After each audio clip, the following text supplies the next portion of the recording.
It's going to be the Sacramento Kings tonight, 39-24-1. That is no fluke. That is hard work. And that is you guys coming in here being the sharpest chat I know, bringing winners, bringing the energy. Also, Squad Ride 1, Providence, great. Fuck me. They win games, they cover games. It's fucking annoying. Mikey Over's coming on. Might have changed the odds. Maybe that'll change everything. Maybe I'll be a Providence guy. Maryland out to a fat lead. They have 75 votes already. And we're going to absolutely attack the college basketball card today. Winners only. All right, so we're Mormons tonight. We're going to be soaking with our winnings, okay? And we're 42-24-1 in squad rides. Dwayne Wade alley-ooping it left and right every fucking day. Let's go BYU. We're soaking in the winnings. It starts tonight with Manhattan, +5. The Jaspers, they get it done at home for the squad ride. Let's end the best fucking week we've had on this goddamn show so far, all right? Why not us? There we go. +115. Boom. You know why? Because I trust the squad ride, and that shit prints.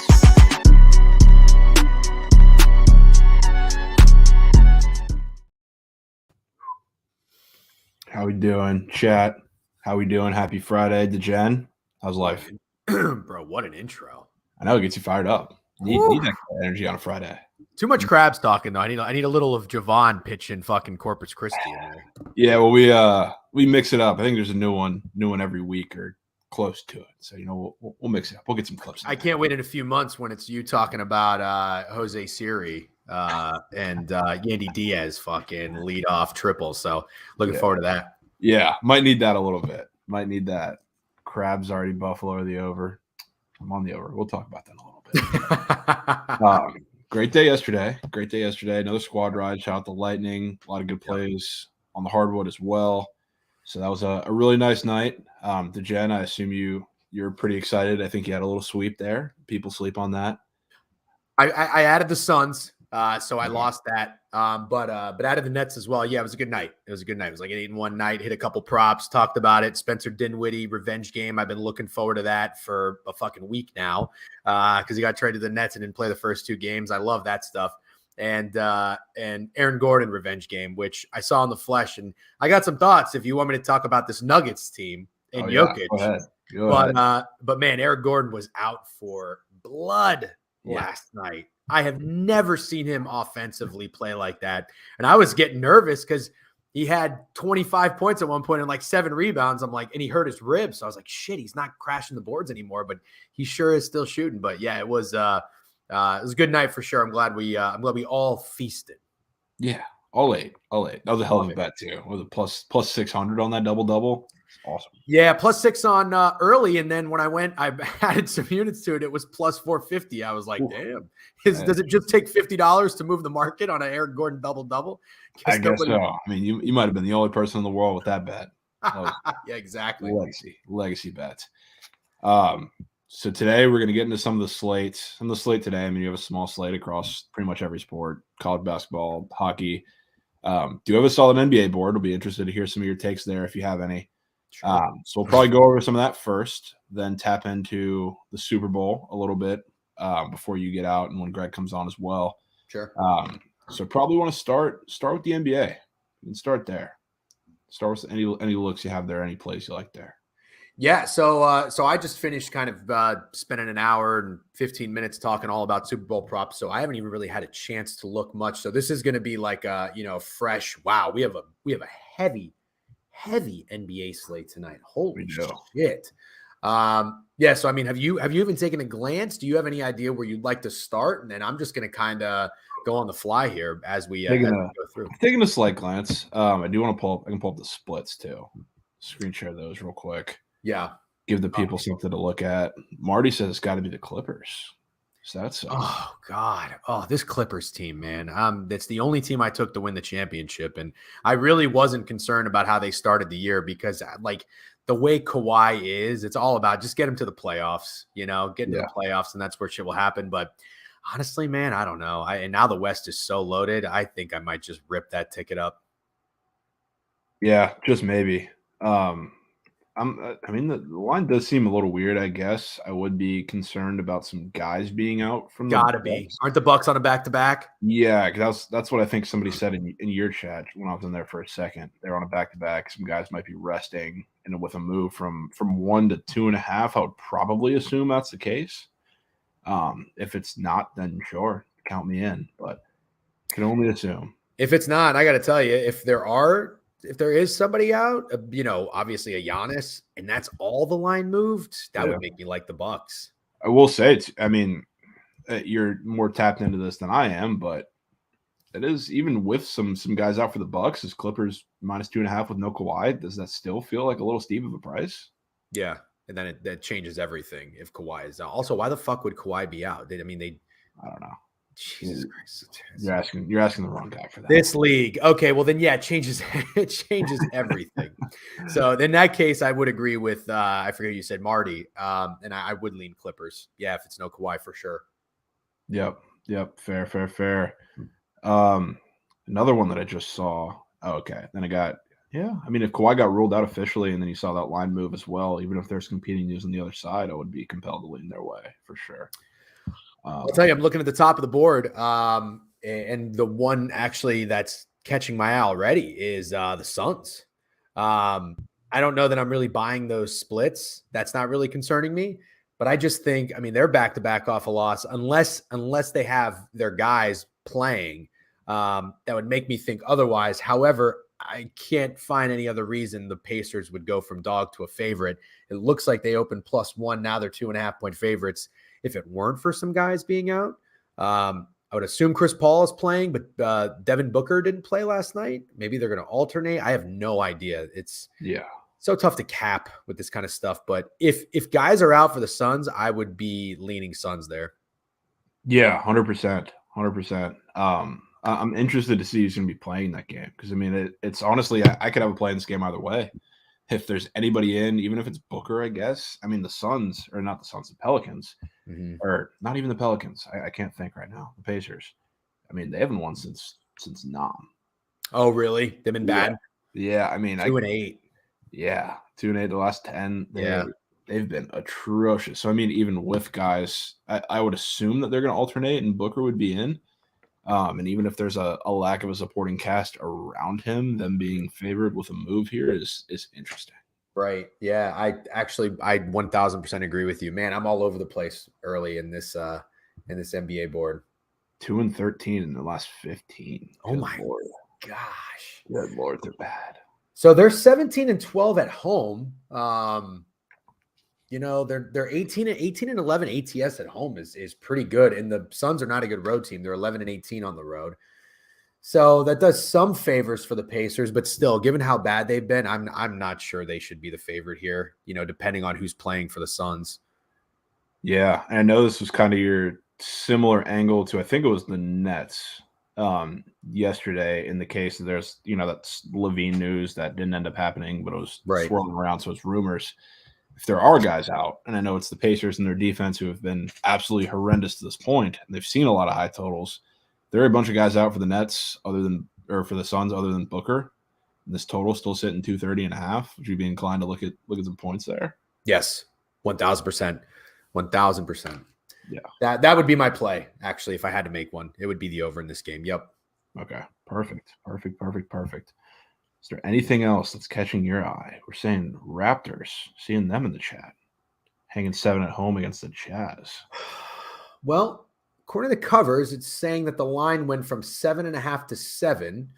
I guess I'm not entirely sure. Well, and then the splits look like the money's hitting the Jazz. So I guess it is a pretty decent amount of points for a not so good Raptors team. I feel like the Raptors are one of the toughest teams to get a read on this year. And then the Jazz, on the other hand, are it's like they're really good at home. And I don't know who they are outside of Utah, but I feel like when they play at home, they do usually attract sharp money and public money, and they actually tend to come through. They do.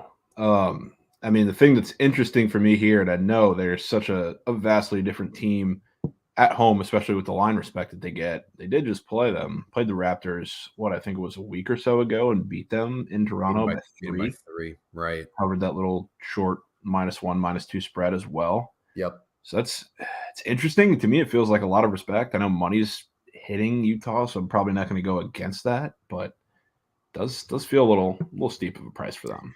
The only thing, too, that I'm a little nervous about is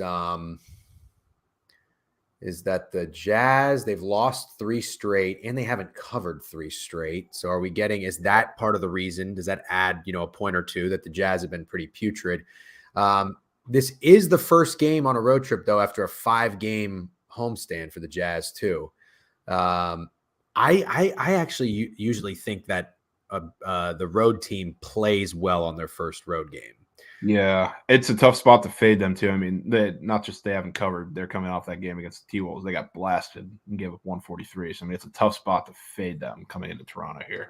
Someone just mentioned, is Podol playing for the Raps tonight? Did they trade for Jacob Podol? They did. Jakob? Oh, well, interesting. That could be interesting. Yeah. Do you want to bring Greg on here? See if he has any leans in these games that we're talking about. Greg. What's up, guys? Sorry, running a little bit late. I had after our stream, DJ, and I had a couple of quick work calls to put out. Oh, you're good, man. But yeah, jumping into it, sounds like you guys are starting to go through NBA, and that was actually one of the first ones that caught my eye. I feel like the Raptors are pretty high. I'm kind of surprised to see those splits. Yeah, it is a little surprising. You leaning Raps there? I was initially, but now seeing the splits, I'm kind of backtracking. That's I got underdog up right now to see if there's any injuries or anything that I'm missing, but it doesn't look like there's anything notable. Oh, that's what you guys were just saying. Podol questionable with the trade, but yeah, I mean I know he's there, boots on the ground. I'm not sure if he's going to be playing. That would give me a little hesitation on the Raptors side there, certainly, but something for sure to keep an eye on. Well, Fat Girls in the chat said, with Kyrie and KD finally getting traded, the East is wide open. The Raptors are going to start skidding here. They were going to trade the house. Interesting. I don't necessarily disagree. Honestly, though, man, I've been on and off the Raptors a few times this year. They're just not a team I really enjoy betting on. Greg, you agree? Greg, you've been doing pretty well in the NBA as of late, too. I've been doing okay. I got waxed the other night. I think I went 0-3, but sorry about that. Good bounce back last night. But I do agree with you though, because you nuked the Raptors maybe like a week or two ago. Yes. But their line always seems to be a little bit questionable. I always kind of look at it and I feel like Vegas is putting more respect on them than I would. So maybe that means something eventually. I'm just not ready to. Yeah, exactly. Raptors are too inconsistent. I'm not ready to jump into it yet. But, dude, you know what it reminds me of kind of in college football was like Miami and Wisconsin, where all year they were getting those lines. Not Miami this year, 2 years ago, but where all year long they were getting these lines that kind of made you want to bet them and want to take them. And then they would come out and suck. But then the last 5 or 6 weeks of the season, they really turned it on. So that's what I'm thinking might happen with the Raptors here. So I'm just going to keep an eye on them, but probably not take this one. Yeah, I'll be probably in the same boat as both of you guys there. A man in chat says Poeltl is expected to play tonight, so that would probably keep me off of that there. I would say I would be more inclined to kind of fade the good news of Poeltl. But again, it's just one of those things where the Raptors are a tricky team to figure out, and they've got dudes. You know what I mean? Like I get why they get respect from Vegas. But yeah, they just don't really tend to deliver. They're so inconsistent and up and down. Not really anything I'd want to put my money on tonight, I don't think. Yeah. Somebody else who I guess caught my eye on this board, who I feel like is getting a lot of respect, is right here with the Heat against the Rockets. That's a lot of points. That's a lot of points. 10.5 up to 12. Love those splits in the Heat. I mean, they're a team that's kind of in a question mark, a little gray area right now. There's been a lot of Lowry news. I guess they're trying to trade him for a while. That team is just pretty stagnant, not going many places. They've been bad. They've been bad. They haven't been covering, even at home, even against terrible teams. They've just been atrocious. I'm curious to hear what you guys think about that one. Yeah, I'll go first. I think this is a huge number for the Heat, even though we know the Rockets are terrible on the road. But I mean, look at this. The Heat at home are 9-17 against the spread. So and I'm seeing a line move 10.5 to 12. I'm wondering if somebody's out for the Rockets, because I'm also noticing the total dropped 5 points. But then you look at the splits, and keep in mind, I mean, this is a Rockets team that's gone over in their last 4 games, and we're not just talking a little bit over. I mean, we're talking in the 250s. Even 3 games ago at OKC, they allowed 153 points. So to see a total getting 95% of the money, somebody knows something. maybe the Rockets were out at 11 last night. You know what I mean? And they're just now like leaving the club. What else could it possibly be to see a Rockets game have a total of 220.5? Yeah, it's a little concerning. That's crazy. That's So wild. somebody's got to be out. They did trade Eric Gordon, which I think could be part of it. But I mean, I didn't even know he was still playing. That's what what I forgot about him too. They've mentally, he's mentally, I guess, and physically just hasn't felt like he's been a part of that team at all. So not really too concerned about that, but maybe that's a thing. A little lack of offensive weapons there. I don't know, Greg. What are your thoughts there? Javon, I agree with you. This line popped out to me as being pretty high. I think the Rockets have been pretty hot too, at least against the spread. I want to say like 4 or 5. I mean, they just had that blown game against the Kings too, but they at least covered. So seeing them as this big of dogs against the Heat really makes me. I mean, I hate taking those kind of numbers, but in the NBA sometimes you check it and the Heat win by 40 easily. So that big number doesn't scare me too much, just because blowouts are pretty frequent. So I'll probably lay that 12 with the Heat, and I might even get cute and take them first half. I could see this being a game that the Heat are up 15 in the first quarter, and it just maintains like that throughout. So and I think that's kind of what the numbers leading you at. They've covered 4 of the last 6. The Rockets have. Yeah. Heat have covered 3 of the last 10. So I mean, they haven't been impressive by any means. Our man says right, Frank Kaminsky's out. That's why the line moved so much. Absolutely. Lowry, Oladipo, and Robinson out for the Heat. That's some of those have been a thing, but that's awesome. Yeah. Luka back tonight, according to Woj. Ooh. So guess what happens here? Luka's back, and what are they? Plus 2.5 on the road in Sacramento? After they just beat the Clippers outright with only Kyrie, and everybody's anticipating the duo. I don't know that. Do you think that's the right line? I mean, the Kings have been red hot though. Yeah, they've been amazing at home. So it's not to say, like, I don't think the line's terribly mispriced. I mean, you guys would probably know a little bit more about that than I would, but I would fade the narrative here, no matter if the line makes sense or not. It's the first game with the duo. They're playing at a really tough place to play. The Kings have just been red hot, but nobody really respects them. I still don't buy into that people actually respect the Kings as like a legitimate decent team. So, I mean, I'm probably going to be lighting the beam tonight. Is that the saying? I don't know what that means. Yeah, that means either. We're in our mid-30s, dude. Well, they actually like light a physical beam when they win games. The Kings do? Yeah. Oh, okay. All right. Well, I'm fucking lighting the beam with you, because I think I like the Kings. I think I like the Kings. I think I like the Kings to score. I'm trying to see what the Kings just did. This is one thing I don't really love doing, but I don't have any data to back me up. But they did just finish a 7-game road trip. I don't love betting on a team on their first game back from that. But I mean, with the line, and the Mavs are on a road trip, but they've had some time off in between games. It looks like this is one thing to consider too. Sacramento's last 2 games, February 6th and February 8th, were both in Houston. So they didn't have to do a lot of traveling. Yeah. So I wouldn't factor that in as much. I would really focus on the line. Looks like the total's moving up a point too. Yeah, I like the Kings, man. Yeah. And I mean, to play devil's advocate, I guess, for the road trip, I mean, they're coming off that last game they didn't cover in Houston. Did the game before that pretty comfortably. Then they got blasted by 32 by the Pelicans on the road, and then lost outright as 1.5-point favorites against the Pacers in Indiana. So they weren't good at the end of that road trip, and then they're coming here back to Sacramento, where they have back-to-back games against the Mavs in Sacramento for whatever reason. I mean, you know what I like, and I'm sorry to go back to this game because we already touched on the Clippers Bucks. This total is moving up.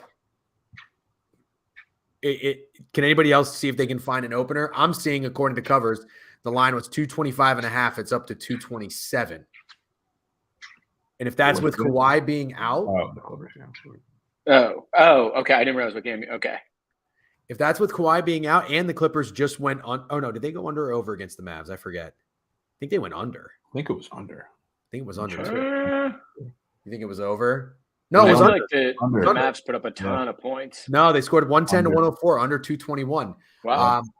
I think this is pretty high, man. I think that might be, just as of right now, from what we've discussed and what we're looking at, that's probably what's jumped out to me. I think I like this Clippers over the most.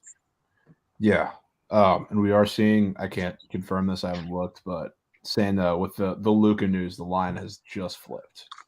Oh, really? So yeah, probably gonna be off that one then. I'm okay with that. Yeah. So the one thing I will say, because Jake had brought this up when we were talking about the Kyrie trade, but I feel like everyone is so in the narrative against Kyrie, and the Mavs, gonna get worse now, like subtraction by addition.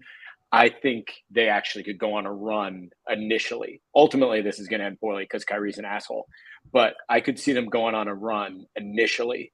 And I'm not going to touch this because of splits. And also, if you kind of go over to the right, Javon, the other thing that kind of caught my eye on this was there's a ton of money on the Mavs money line too here. So I definitely think the narrative is still pretty public, especially with Luka coming back. But I'm just going to sit that one out. That's fair. That's fair. Yeah. And I mean, I'm kind of in the same headspace as you. I think that they're going to go on a quick run for, a handful of games, couple weeks here, and then it'll kind of fall apart towards the end, which, I mean, some of that could have to do with the teams they're going to play, because who is getting any defensive stops in that lineup with Kyrie, Luka, Christian Wood? I know they're going to stagger their minutes, but that team's giving up 240 a game, and they play some pretty soft competing defenses, so they're just going to play shootouts for a while. But it'll fall apart at the end. I'm still going to fade them probably a couple weeks up here, though, if we get some short lines. I think that's a majority of what caught my eye on the NBA board. Do either of you guys have anything we haven't touched on or talked about yet that's catching yours? Did you guys talk on the Suns at all?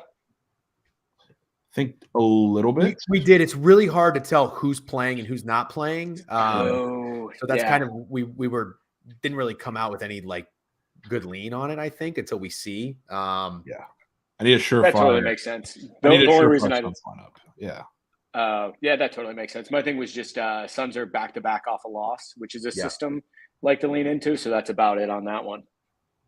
Fair enough. I have one that's jumping out to me.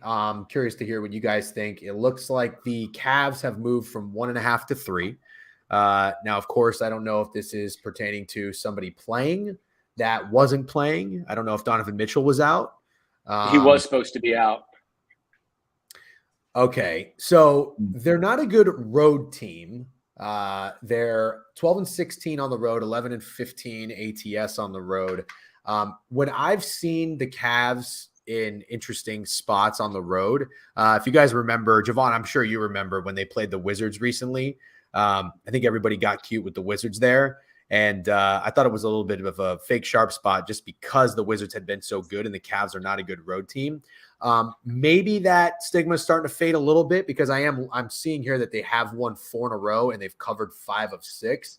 But if there is a line move in their favor in New Orleans, now New Orleans hasn't been good. They're 3-7 in their last 10, but they're 20-9 at home. So they're very solid in New Orleans. That would kind of catch my eye. But again, if it's related to something with the star player playing, then I would be totally off. But that's the only other thing that's really jumping out to me. That under is pretty surprising too. Look at the splits on that under. But the Cavs are a pretty good under team, I think. They are. But it's weird to see the public all over the over, considering the Cavs are that good of an under team. Oh, I see what you're saying. 75% of the bets on the over. Yeah. Yeah, 100%. That's a little surprising. Right. A little surprising there.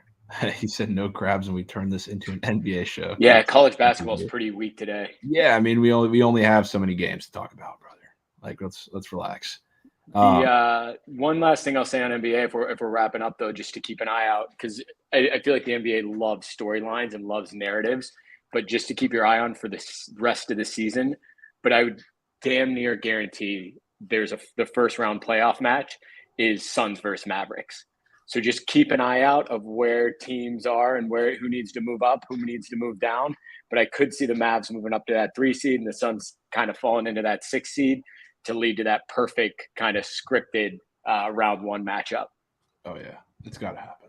It just has to happen. It's perfect. It's almost too perfect. I have one narrative that I would consider leaning into.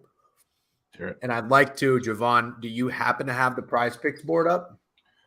I can get it up in a second. Oh, I see your tabs and you do not. Yeah. So just the way my brain's working is another year where we have all these players and all these superstars of kind of throwing a fit and getting their way and going to a team of their choice to pair up and hopefully win a ring. We've got Damian Lillard just kind of sitting tight in Portland. I don't know if they did anything. I don't know if they made any moves, but they're not going to win anything. But I'd have to think this might be a spot where I would target Damian Lillard because he's kind of getting forgotten about and he's still a pretty good player. So I would think the time that Damian Lillard would go off might be tonight. So I'm just curious. It's a little Reddit out. 34.5 is crazy. Okay. I wanted to hear you say that because as soon as I saw that number, I thought it was. It looks high. Well, he's been kind of in that range for like the last handful of games, and like some he's gone over, some not. But I mean, just seeing it pretty consistently from Dame is wild. So just kind of how I like the Spencer Dinwiddie to go off in his first game in a net uniform. I like Damian Lillard to go off in the first game after the trade deadline. I can get behind that. Yeah. And that's totally fine if someone in chat listening to this and says, nah, that's not enough for me. Totally get it. But it's just one of those spots. And then you look at the number and it's that high. I think it's kind of telling. Now, it could be a Thunder tax. Have the Thunder been really bad about or just defensively? Probably. Yeah. I think the Thunder are a pretty bad defensive team. Yeah. Yeah. Just a little bit. But I mean, curious. I mean, it's a 240 total game. So, I mean, that combined with just an overall Thunder defense against Damian Lillard, who's seen these super high lines because it's really just him now and Anthony Simons, I guess, occasionally. I'm not against it at all. Okay, good. I like to hear it. Yeah, I'm with that. I do want to take a trip to the ice. I know we have a couple games here. Let's do it. Give me 1 second here, guys. I want to see. Major said something with my audio. I'm going to figure out if it is me. Give me 1 second. You hear that, Javon? I hear something in the background. I don't. Okay. Personally, chat. Let us know if you hear anything. Can bring them back. But D-Gen, yes. Have you taken a trip to the ice yet? For these four games, pretty short slate. Have not. I have a play that I think I like. It's the Yotes. Oh God. The Yotes on the road, which Blackhawks are bad. Absolutely. It's kind of, I don't think it's necessarily a surprising line to see them, I guess, minus 115 kind of hanging around that area now. Right. But they're coming off a win against the Wild on Monday, which I don't love. Blackhawks had an OT loss on Tuesday. Yotes don't often get this respect on the road, though, which is kind of catching my eye. I don't mind the splits either. And last month, I think it was at the start of the year, like January, first couple weeks, they got shut out 2-0 in Chicago in the same game. And now they have Jackson Stauber in net, which is their little 23-year-old rookie goalie who's had 2 starts this year, both on the road against the Flames and the Blues, and won them both. So now he's coming home. No way he loses against the Yotes, right? Who really, anytime they're super public and they have this kind of weird type game, it's usually at home because of that weird little environment, little college rink that they play in. So that's where they really get a lot of their respect line-wise. I would love to fade them or fade the Blackhawks and fade Stauber specifically in this game. I think the Yotes win this game. It might be ugly, it might be gross, but I think they win. So, do we know who the Yotes goalie is? Not yet, and I honestly don't care too much because I think. Well, I was gonna say I like the under, and I want to take that fucker to have a shutout. Yeah, I mean, take it a step further. I would assume it's got to be Vejmelka because they played the last game was on Monday. Right. I mean, I would assume it has to be Vejmelka. If it's Connor Ingram or whoever, whatever, that's cool. I feel better about my money line bet in that case. But sure, I'm with you. Maybe it's a little shutout piece. I don't think they score. Somebody's getting shut out. Nothing up yet. Stauber's up plus 1080. I mean, this is probably an under game. That's the way I'd lean. Do you happen to remember what the line was when the Blackhawks played the Ducks recently? Were the Blackhawks like a minus 120, minus 130 favorite? Yeah, they're minus 120, 125, I believe. Can double check that just to make sure. Yeah, I think you're right. I like it, man. I like it. I think it's a Yotes night. Yeah, I like it a lot. I can get on board with that. Yeah. I'm with it. DJ, and I get another question for you just because you're a Rangers guy. The first one, or really the only one on the short board that catches my eye is that Rangers under. Yep. That feels pretty low, and I feel like they've been playing really well on offense lately. Does that lead you to take the under? Yes and no. I think that they have been scoring some goals. I'm looking at their 4-3 against the Canucks, 5-4 against the Flames. Those are some high-scoring teams, though. But before that, the Rangers 1, 2, 3, 4, 5, 6 out of the 7-game stretch they went under. So I don't necessarily think it's that fishy. Also, Javon, you know the Kraken pretty well. They tend to play under game. They tend to play under games too. So I do think, I mean, in an era now where we see a lot, 6.5s are really common.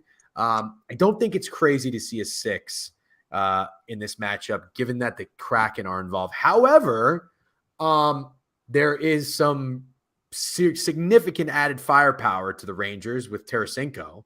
So that probably is just going to have the public to wanting to do one of two things: A, bet the Rangers; B, maybe bet goals. So I got to tell you now, listen, we talked about this, Javon, I think yesterday. There are teams, and I was talking to our guy in chat, Furl here, who's a big puck head. Yeah. He was absolutely right about the spot with the Knights and the Wild yesterday. But I told him, I said, I think the Knights are a team that they hit such a low before All-Star game. I'm going to throw the lines out the window. I'm just going to start backing teams who I think are going to start getting it together and rip off some wins. Well, the Kraken, again, as I like to give Chelly credit for, because he pointed it out, they're a team that are due for regression. So now, are they going to lose every game after the All-Star break? No, not necessarily. So they have lost to, let's see, they lost to the Islanders and they lost to the Devils. Correct me if I'm wrong. Right. Since the All-Star break. Now they're on a back-to-back awful loss against the Rangers, who just traded for Tarasenko. I think Tarasenko is probably playing. I'd have to imagine one of the if not the nastiest play on the board isn't actually the Coyotes. It might be the Kraken money line against the Rangers. Would you agree, Javon? I would. I don't know if I'm going to have the nuts to play it, but they definitely seem like the nasty side here. And it's not just that they've been bad coming out of the break, which I'm not expecting them to kind of bounce back and put together, 5-6 wins or anything straight. But it's a really interesting spot, especially being that in these 2 games since the All-Star break, they scored 1 combined goal. And now they're going up against Igor at home in the Garden, where I see a shutout price of plus 1240. Oh, that's high. Kind of high. And his High. his saves are significantly juiced over more than they usually are. So Wow. I mean, that makes me think that they're going to throw some pucks on the net today. Yeah. Which the Kraken really haven't been able to do, at least successfully, in these couple games. They've looked pretty poverty. They've looked lethargic. They've looked everything. Yep. So it's got to make me think. I don't know. I don't really have a lean on the total. I just think it's going to be a close game. I think it's a Kraken plus 1.5 for me. That might be my favorite bet. And I've got another one that I'm really eyeing. Greg, what do you I like that 1.5. I like that 1.5. I think you guys have talked me off the under there, but I'm going to lay that 1.5. I hope what you're about to say, DGen, is around the Penguins, but I'll let you go ahead. It is. Javon, did you have anything else first? No, go ahead. Again, talking about teams that are going to get it right. We just saw it with the Panthers too. We talked about that, Javon. Might have been the square side, but don't overthink it. Yeah. They came through, beat the Sharks, cover the puck line. The Penguins are another team that have got to get some wins under their belt. Started the year pretty well, cool off. They just go on these runs. They're very inconsistent. Roller coaster. Yep, roller coaster, exactly. So that win, Javon, I think we both were on the Penguins against the Avalanche, if I'm not mistaken. Or maybe we were split, which I thought was kind of shocking. But yeah. We were split. So that was a pretty ugly game. And I do think that the Avs probably should have won. I think they were up 1-0. Penguins scored with like 3 minutes left and then won in OT. Pretty bad loss. But it was good for the Penguins to get that win under their belt. That was huge. I mean, Right. they know that they got away with one there. So that was on February 7th. So now what they've got, this is their second game in that many nights off. I don't care about the travel. That doesn't really bother me or affect me when I'm thinking about what side I want in this game. The Ducks are the Ducks. Again, in hockey, this is kind of where we start to see those better teams beat those worse teams. And I think this is a Penguins puck line play for me. And I mean, honestly, minus 275 is still pretty big. Is it not? Yeah, it looks a little steep. That's a big price. For as all over the board the Penguins have been, it did catch my eye that they were that high and moving up a little bit. This is also the Pens' first game of a 3-game out west road trip where they were dog shit in their last trip out there. I think they went 0-5 on the last time they went out west. Great point. So to see that big number on them going west makes me kind of happy it makes me kind of excited that they got to do better than 0-5 like they did last time. Yeah, and something I'm not going to come on here and say that I genuinely believe the Ducks defense is great, but it's looked decent since they came back from the break against the Stars and Blackhawks, like two offenses that are not going to come and put 50 shots on the net and score 10 goals, but they've looked kind of deceivingly good. And now I'm looking at a Penguins team who they're coming off a real big slugfest against the Avs, and I see their team total over 3.5, minus 140, over 4.5, only plus 160. Whew. That's it. I like it. I love it. That might be a minus 1.5, 2.5, and maybe 3.5. Penguins are scoring 5 goals tonight. Yeah, they just are. Yeah. I just wrote down Penguins team total. Yep. Yeah. There's some tough prices, and I know we see a Ducks tax on a lot of these prices, but that seems really steep. Again, like I said, coming off of that game, that was pretty tight, 2-1 with the Avs. So I'm with you there. I'm with both of you there on the Penguins. Yeah, I got 3 plays. I'm not touching the Leafs Blue Jackets, but I'm going Kraken 1.5. Javon, I agree. I like the Coyotes. Greg, I like the team total. I also like the Penguins puck line. I'm going to go one, if not both of those. Love it. Love it, love it, love it. Yeah, I'm on board with that. I'll do those 3 plays. I'm with it. We can go to Super Bowl talk because I do want to talk to you guys about some of the Super Bowl talk. I know you've been doing it for 2 hours now. So we can get to that. I do want to touch on CBB if you have any looks. I know you guys were talking Super Bowl, but do you have anything that you want to go over on this board before we jump straight to it? Honestly, no. I mean, if you want to point out a few things, I know I'm happy to, and at least appease the chat. I know they're here for mostly college basketball.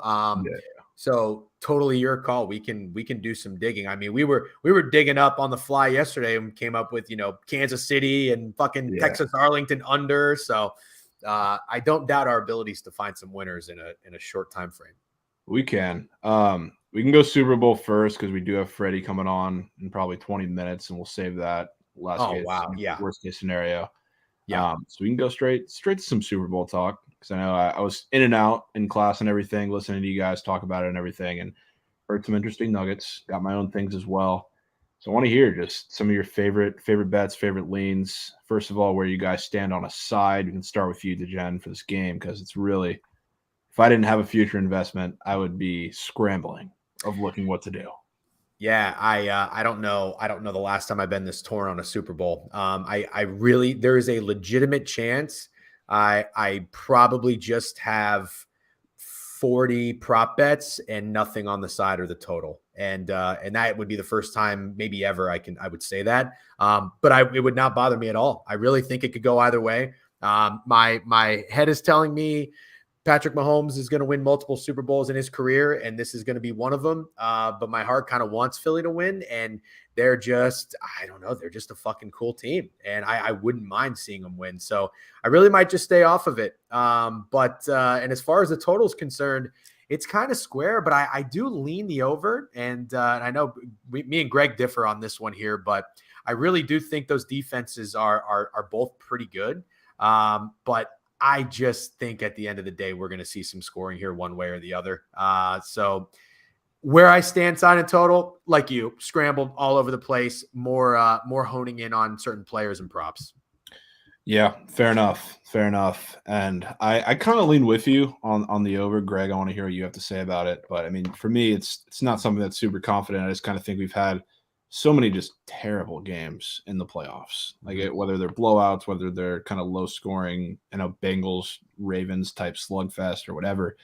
It's been so bad. And I think for it to expect it to continue is something that I can't do personally. Oh my Lord. Quick sidebar.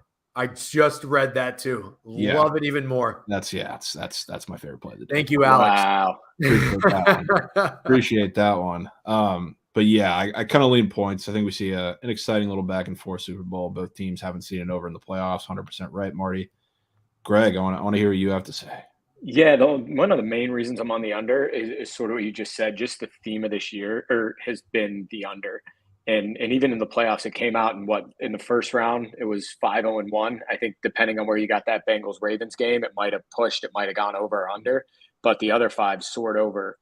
And then since then, it's been crickets. I don't think we had a game in the 50s yet. I think we had one, maybe two that went over 45.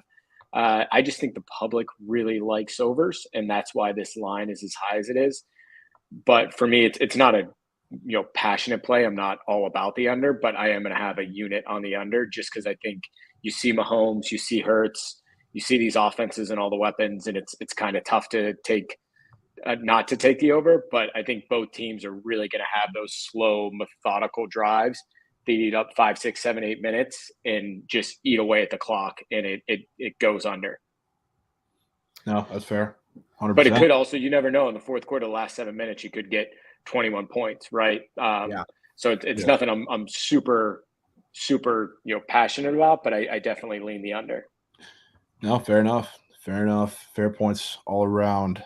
Do want to talk some props while we're here, and for those who are in the chat, I will have a Twitter Spaces tonight where we're talking about a lot of these props a little more in depth because we only have 15, 20 minutes here, so we'll be going in depth there, but I do want to hear some of you guys' kind of favorite prop lanes. I know, Dejen, you've said multiple times when it's Super Bowl, you just like to have a guy that you just lean into and kind of that's your guy that you let take over the game. Do you have a guy this year? So I've heard a lot of different names come out of your mouth. Yeah, I've got my guy. My guy is AJ Brown. I think that the problem I'm having is where to target him. Is it catches? Is it yards? Or is it scoring? And I think at the end of the day, mid-major Matt just brought up Allen Robinson. That one hurts. That was a big old whiff on that guy. I think at the end of the day, this guy's getting in the end zone, and he might even get in there first.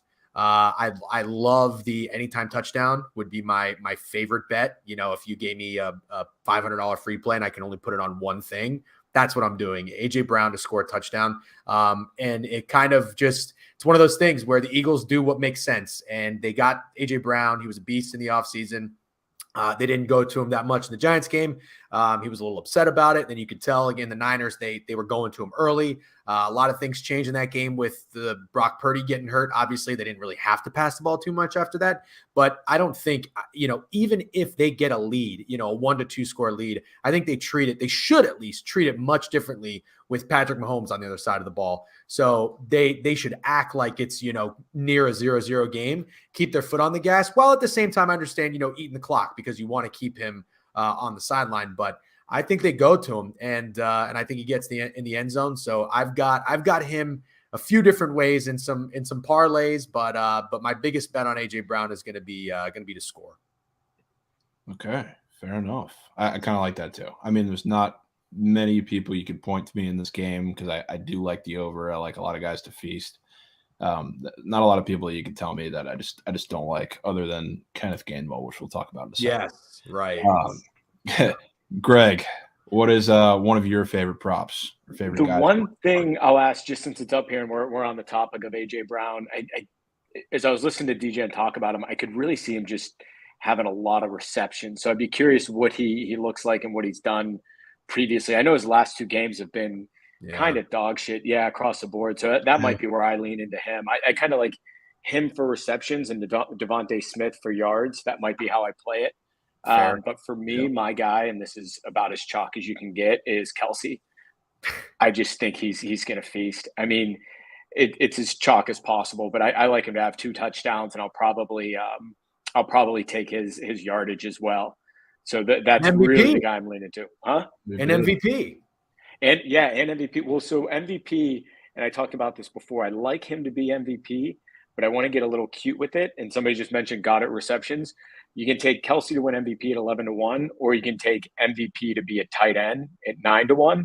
I'd rather pay that tax and have Goddard in my back pocket because, again, I think this game's a bit of a coin flip. So to have him as well, who Goddard, I don't think anyone would be shocked if he had 2 touchdowns in this game. Yeah. Kind of nice to have that extra little lean and lose a little juice on the MVP pet, especially if you're rolling the dice on a tight end. Yeah, and I'm with you. And I think Kelsey's going to feast. I think both tight ends are going to feast. I'll probably be taking this square, to be honest with you. Ooh, I love that. Yeah, I love that. And these are, from like the football brain perspective of things too, these are 2 defenses that get shredded across the middle. And yes, these are 2 fantastic coaches. So are they going to find a way to try and make adjustments? Absolutely. But with Travis Kelce, he's going to be fed. He's going to be found no matter what adjustments they make. Like, let's be real. He's a guy that's unfadable. Yep. And I think Goddard is a guy that's definitely in the running for a couple gadget plays as well. So, I mean, I think both of them feast.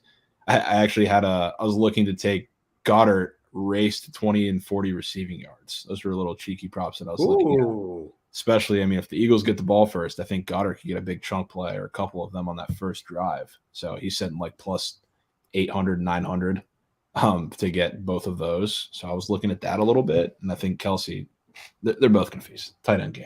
That's what I like. So, yeah. Definitely the don't overthink it play. But honestly, man, that's kind of how I feel about this game. I mean, like I said, I'm even leaning towards the over. And both teams are smart. You know, they're just I think they're going to do what makes sense. And I think they're going to find some success with it. So I'm with you. So the one that we have to talk about, you're talking about it a little earlier, a couple, I guess, in this category that are screaming my name and super interesting. Wanted this for, the 2 games that he was hurt in the playoffs. Now we have it. Patrick Mahomes rush attempts. This one is weird. It's weird. Go ahead. Sorry. No, I mean, I was just going to say it's weird that it's up with the injury situation. There's a couple different things, I guess, that are weird. I mean, his longest attempt, I looked at those on the books too. I mean, 11.5. I know he's gotten this. He really hasn't even gotten it that much all year. He's only gotten that 7 games. His longest attempt is at 11.5 yards. Obviously, he didn't get that in the playoffs because he's been immobile pretty much ever since the Jags game and the injury. But this is seeming like one where Mahomes is just going to have to take over at some point with his legs. Yes, it is nice that a kneel would count as well for this, but it's just really, really strange. And I mean, the fact that his line, usually when they hang these like flat lines at a 4.0, it's because either he's 3.5 super juiced over or he's 4.5 super juiced under. Yep. Which at a line this low, the fact that his line is 4.5 juiced under makes me like this over. And the fact that looking at a line on the book, why the hell is he at 4.5 rushing attempts? Yeah. Why? Even when he was healthy in these last couple games that we see here too, he ain't in that. Yep. So I mean, I think the Eagles are certainly going to get pressure on him and make him run for small parts of this game. So is he going to be chased out all day? No, but to see these rush attempts this high is a little weird. Yeah. So in our Super Bowl stream, this conversation came up because and everybody can get ready to laugh now. But I threw a small free bet on Patrick Mahomes to lead the game in rushing yards at 20-1. And then we started doing some digging on this. Now, listen, is that going to happen? Probably not. But crazier shit has happened. You got to remember in some of these Super Bowls. I mean, Von Miller scoring the first touchdown for the Broncos. First score with the Broncos and Seahawks being a safety. Like, you got to take some shots. You got to have some fun, right? Yeah. Here's the thing.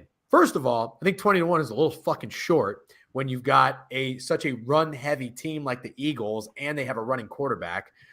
So clearly you'd think that they'd be the team that leads the game in rushing, first of all, and they've got 3 running backs by committee and a quarterback that does the job. So you add on top of that Patrick Mahomes with the bum-ish ankle, he should be fucking 50-1.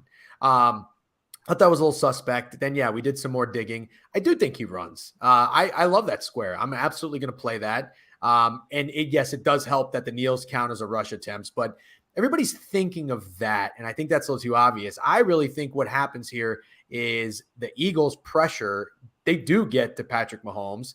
And I think that he makes them pay really early because I think he fucking scrambles. And listen, we can have a quarterback lead a game in rushing because it just happened. Joe Burrow led the game in rushing with the Bengals and Chiefs.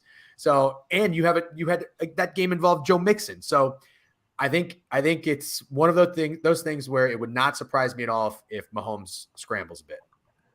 Yeah, I was kind of looking at it because I was looking at like the Goddard race to however many yards. So looking at a little like Mahomes race to 20 rushing yards because that's in a plus 2,800. I'm probably gonna have to sprinkle on that. Maybe he gets going a little early. Greg, what are your thoughts? do like that. That's a great find. Since we're on rushing, I was just kind of scrolling through FanDuel and I found one I really like here. But you can bet like basically matchup, right? So running back with the most yards, and it's Miles Sanders versus Pacheco, and Pacheco's plus 150, which I think I'll lean into on that because I could really see him having a pretty good game of just a slow and steady. Maybe has a couple big plays, but I just think he's going to really eat away at some yardage throughout the game. I mean, you see he's got a pretty high. I love that he doesn't have a picture on this, by the way. I love that they don't even have his picture. I'm a sucker for that. Right. I mean, you almost have to, but I just see him. I think he could outrush Miles Sanders. I may not get cute and take his yardage or anything like that, and I'll definitely avoid receiving because I think McKinnon's going to have a good game there. But I like his attempts, and I'm going to take him straight up against Sanders at plus 150. I'll tell you what, these little combo touchdown squares for a starting running back, they're putting him in some very, I don't want to say, they're putting him in squares that I don't think a lot of people are going to want to take, other than maybe Gainwell, because that's everybody's favorite guy. Right. But Justin Watson and Sky Moore, which I guess Sky Moore is everybody's favorite prop, I guess, for one catch. But those are very unattractive squares that they're putting him in to score a touchdown. So I would not be shocked at all to see him get in the end zone probably pretty early, maybe a time or two. There's I'm falling in love with Pacheco, and I have him to score 2 touchdowns at plus 650. And I got to tell you, I think that number is short. I think it's a lot of respect for him to score 2 touchdowns. And I was just saying this in our stream, but doesn't that feel like Austin Eckler? It's pretty close. It does feel like Austin Eckler type guys. Yeah, he would be like 5-1, 550-1. So I'm really falling in love with Pacheco. We ended up talking about his rushing attempts too. Really like his rushing attempts. Somebody else pointed that out. I can't take credit for it. I do want people to be aware or cautious about targeting Sky Moore. And I just want to let you know from experience, when the Chiefs play the Niners in the Super Bowl, I thought that was going to be the thing where Mecole Hardman, like their speedster, had, one big bomb, 1-2 big catches or whatever. And I fucking hammered his longest reception and receiving yards, and none of it happened.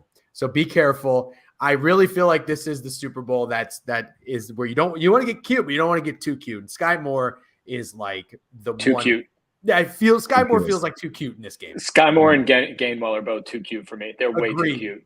Yeah, I mean, while we're here, let's. Are you fading Gainwell, Javon? I just want to make that clear. I'm taking this under. Okay, cool. Because I'm going to as well. It's not me saying that he's not going to be a part of this game, but I mean, people look at this. I mean, the first thought is, he's gotten over this in every playoff game. He had 4 times this number just about in the last 2 games, which were blowouts. I don't think people realize that.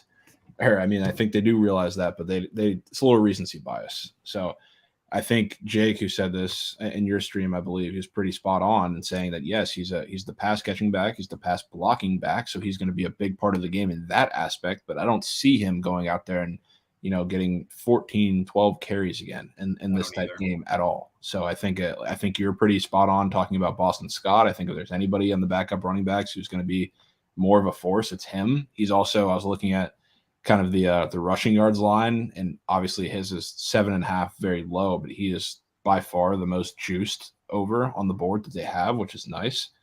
But I just can't see Gainwell being a big factor in the running game because I don't think this game is going to be a blowout again. Yep, totally agree with you. Also, everybody, I've been hearing a lot of smart people talk about Gainwell as kind of their sleeper. And I always feel like this happens every year where if everybody's on the sleeper, it's not a sleeper. So he's the guy I'm definitely going to either avoid or fade, and I'll probably be fading. And also, I am going to sprinkle, and I already have, on Boston Scott to score a touchdown. I think Now that's that normal. again, we talk about where do you draw the line of getting too cute, but Philly knows. I talk about this, so sorry about repeating myself. Philly knows what Philly wants, and Sirianni, as much of a goober as he might be, he's got the guy on the sideline. I'm sure we've all seen him with the cutoff sweater and like the barbed wire tattoo. I don't even know what he does. You know who I'm talking about? I don't know if he's just their hype man. I don't know if he's a pullback guy. That place with those Philly fans, they will erupt in a different way when their guy Boston Scott gets into the touchdown, gets into the end zone. So I really like him at being like my long shot of scoring. Yeah, I mean, I love this square too. I think this is absolutely hitting. Miles Sanders and Boston Scott. I do too. Yeah, that's a good one. Love that square. The other thing I'll say about rushing, and we brought this up earlier, but I couldn't find it. I couldn't find the actual line on it. But you can typically it's around even money, but shortest touchdown under 1.5 yards. And I think with the narrative around these refs calling a lot of offense or calling a lot of pass interference, and with all these big backs, Pacheco, Boston Scott, I could absolutely see a rushing or any touchdown from inside the one. Sure. I could absolutely see that. And I mean, if we get a little Boston Scott appearance from inside the one, I wouldn't be too mad at that either. No, exactly. That's what I mean. It might be one to get a little double dip on. They're going to call a pass interference on A.J. Brown because that's the only way they can stop. Yeah, I mean, somehow, some way, that might be how you do it. Are there any more players or props that you guys are targeting that we haven't talked about? I would say, we got to wrap up soon. I would say if you asked me my most confident bet, prop in this game, I like the Eagles to score first. And I know that this has a lot to do with who gets the ball first, and you're at a big disadvantage if it's the Chiefs. But I don't care. I've seen the Eagles in the playoffs at least, and they're both first drives. They look great, and the Niners really made them work for everything.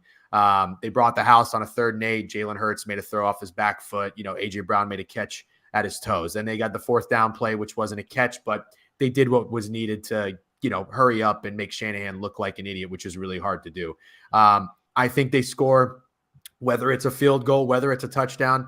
I really like Philly to get on the board first. So that's my most confident prop bet.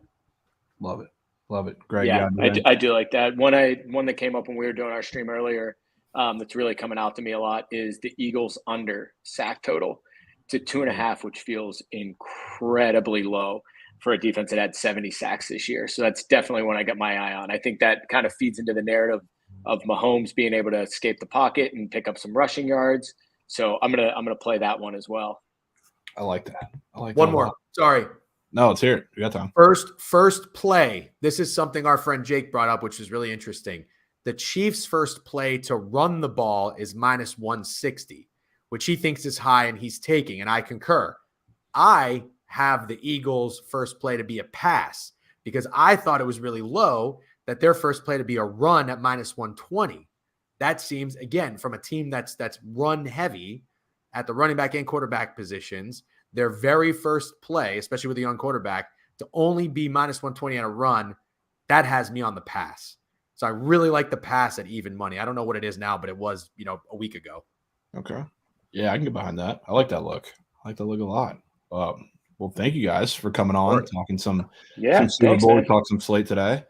I think we got some good plays here. Again, guys, for you in the chat, we'll have a Spaces tonight. You guys are also welcome to stop by if you're around, talking about some more of these props, some more of these plays.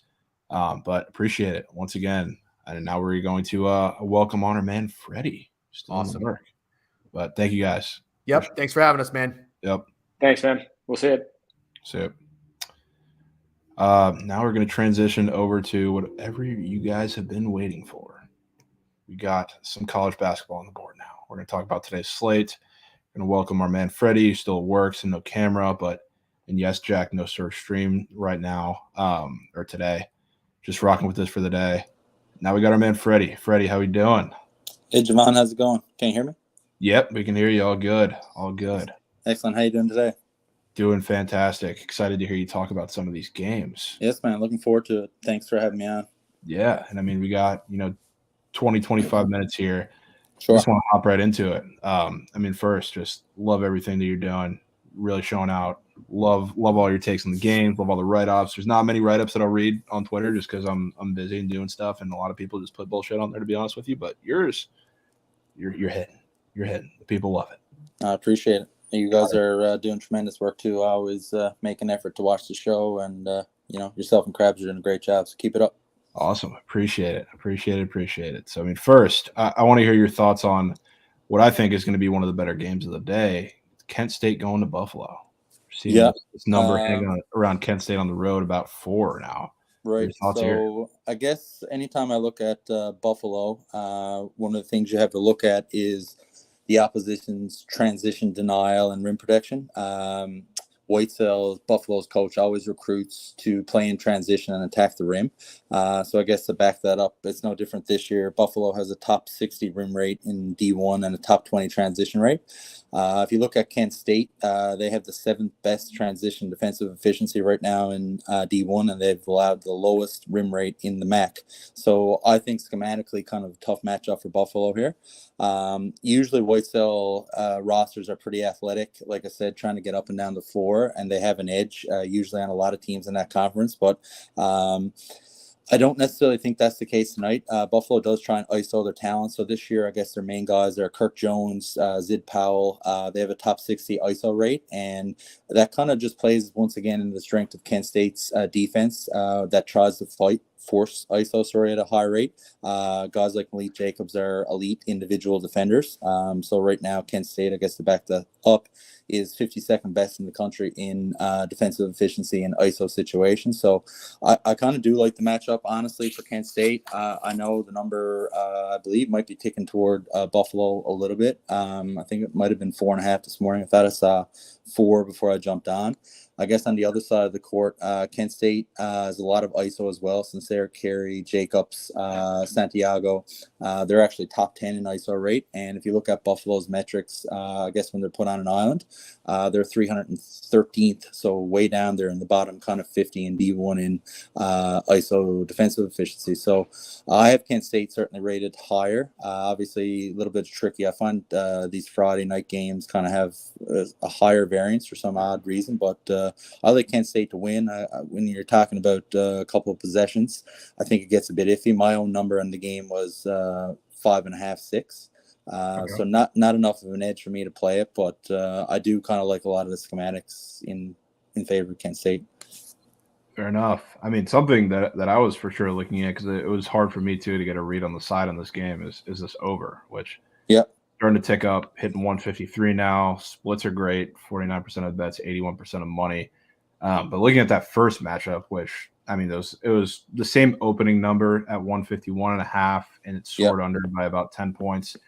We saw a lot of ISO, which is to be expected from, I guess, Kent State, and they just weren't hitting shots. They settled for a lot of tough threes, 5 for 24 from 3.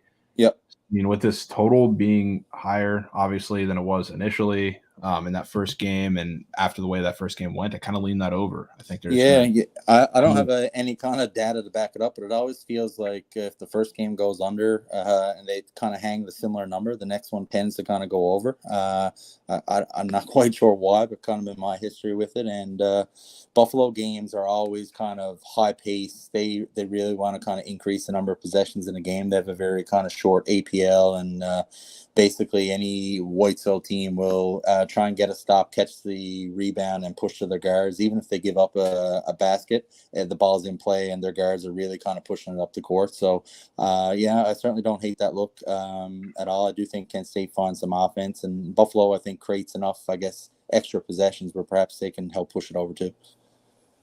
Yeah, I'm cool with that. I like both of those looks. One line that's really intriguing to me, that is one of the games that you said you had an opinion on, is this Siena Mount St. Mary's game. Yep. I want to hear your thoughts on that one, because that is, I mean, Siena is getting absolutely hammered. This line looks short to me. I don't know if you agree. We'll talk about that in a second, but I got to hear what you have to say here. Yeah, so I do wonder. Obviously, there's injury news on both sides. Okay, so Siena in their last game was out without Javion McCollum, who's their leading scorer, and Michael Ely, who's another key contributor and scorer. McCollum's been battling a back injury, and Ely is just kind of like a gastro bug. So I read and listened to some of Coach Carm's stuff yesterday, and he seemed encouraged about McCollum's status for tonight.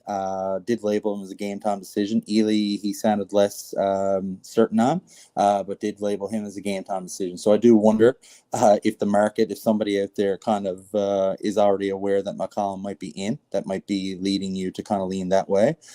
Because on the other side, there's also a key injury to Malik Jefferson. Jefferson is vital to everything the Mount does in their PNR game. The Mount has a top 10 PNR rate. Basically, they run everything through Jefferson and Benjamin, another guard. Jefferson is their main rolling option. He's been out with a shoulder injury, and ever since he's been out, which has basically been all 2023, their offensive efficiency has struggled to break 0.8 points per possession, which is really bad. That's kind of, bottom of D1 when you look at those metrics. So I have no update on him, and it seems to kind of be radio silence on kind of an update on if he's back or if he's close. But if McCollum's in and Jefferson is still out, I do agree that this number feels a little short. In terms of, I guess, the schematics and what to expect on both sides, Carm for Siena, he switches 1 to 4. So they have one big who's not very mobile, Jackson Stormo. So he'll drop him. So Siena has one of the highest ISO rates forced in the MAC. And if you look at, I guess, some of the Mount's ISO offensive efficiency stuff, it's not very good. Bottom 100, 260th. And if you look at the earlier games, Siena really stifled Mount St. Mary's PNR game. They held them to under 0.5 points per possession, which is obviously incredibly low, and you don't expect that type of efficiency to happen again. But without Jefferson, this team is void of many kind of shot creators and talent. So if McCollum's in and Jefferson is out again, you certainly have a strong lead to Siena, in my opinion. I guess that would be my 2 cents on it. Fair enough. Yeah, that's a really, really interesting game. I want to keep tabs on the injury news and see if that line moves. Always key there because Siena, I mean, they're having a great year, but obviously you subtract two key scorers and shot creators, and obviously generally the lower you go in terms of these conferences and mid majors, the less depth there is. So obviously I think very important to know the status of those guys before maybe dropping the hammer with any bets, in my opinion, because if they're both out again, I do feel like it's probably it could be just a back and forth low kind of scoring struggle.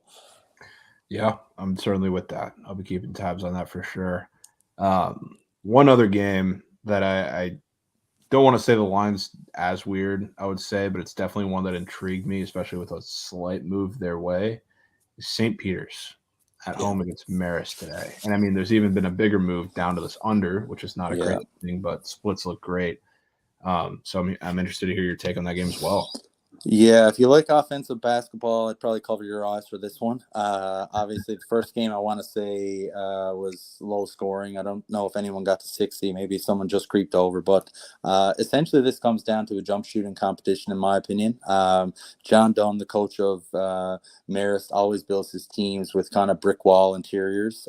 He recruits guys who offer elite rim protection. So even though, again, they play in the MAC and they're a smaller conference team, right now the Red Foxes have a top 20 field goal percentage allowed at the rim. So they have elite rim protection in there. And if you've watched any St. Peter's games this year, obviously a lot different than the team that made the Cinderella run last year. This team can't shoot. Teams are just sagging off, playing very compact. I guess to back that up, they're in the bottom 10 percentile in both jump shooting and catch and shoot efficiency. So Dunn doesn't allow you to score near the rim, and that's what St. Peter's needs. Their guards, they're just can't kind of consistently make a jump shot. Who knows? I guess you can have weird variance in a one game, but that, I guess, schematically doesn't really set up for what they need to score. Marist has Patrick Gardner and Cooley and a few guys there that make life difficult at the rim. So tough matchup, I think, for St. Peter's. And then on the other end of it, Bashir Mason came over from Wagner to replace Holloway, of course, who went on to Seton Hall. And he's brought a lot of that same style Wagner used, a lot of full court pressure. They're top 15 full court pressure team, a lot of kind of half court traps. And I guess when it comes down to that, if you look at some of the zone metrics there for Marist, you want to guess where they are in terms of their zone offensive efficiency? Yeah. They're 359, so fourth worst in the country in their zone metrics. So I can easily see why the under here is taking some money. I guess the only thing I'd say about this matchup is St. Peter's with their aggressive kind of like I said, press and whatnot. They do foul a lot, and Marist as well tends to get into a little bit of foul trouble. So when you're talking about an under, that's probably like in your low 120s now. Obviously, if the refs kind of have a tight whistle, that might kind of kill you. But in terms of just producing efficient offense in the half court, I don't see either team kind of doing it. I expect another kind of rock fight. Love it. I'll lean that way as well. One game that I think our man Choate brought up in chat. It's this Niagara-Quinnipiac game. Yep. I want to hear your thoughts. I think you said you had some thoughts on that game. Yeah, I've oddly watched a fair amount of Niagara basketball this year. I'm a big fan of one of their guards, Noah Thomason. If anyone hasn't watched him, he's very smooth, lightning quick first step, lefty, finishes at the rim at a high efficiency. And if you look at, I suppose, what their offense breaks into, it's a very kind of slow, methodical, they'll run you off screens. They'll make you defend for the whole shot clock. But often what it breaks down to is him in kind of ISO. They have a top 5 ISO rate. And if you look at Quinnipiac's ISO defensive efficiency, they're in the bottom 10. They're 352nd. So I do think he can probably create enough offense. Overall, their offense is pretty poor and kind of lacks, I guess, elite talent. But he is someone I do think can probably make a jump up to some of these premier programs, in the years ahead. If you look at, I suppose, what Niagara does, they play a very small lineup. So I guess they can be exposed a little bit at the rim, but their coach will switch 1 to 5. And what this allows them to do is limit catch and shoots. So you're not going to get anyone kind of going under screens or anything like that. They have the second lowest catch and shoot rate allowed nationally.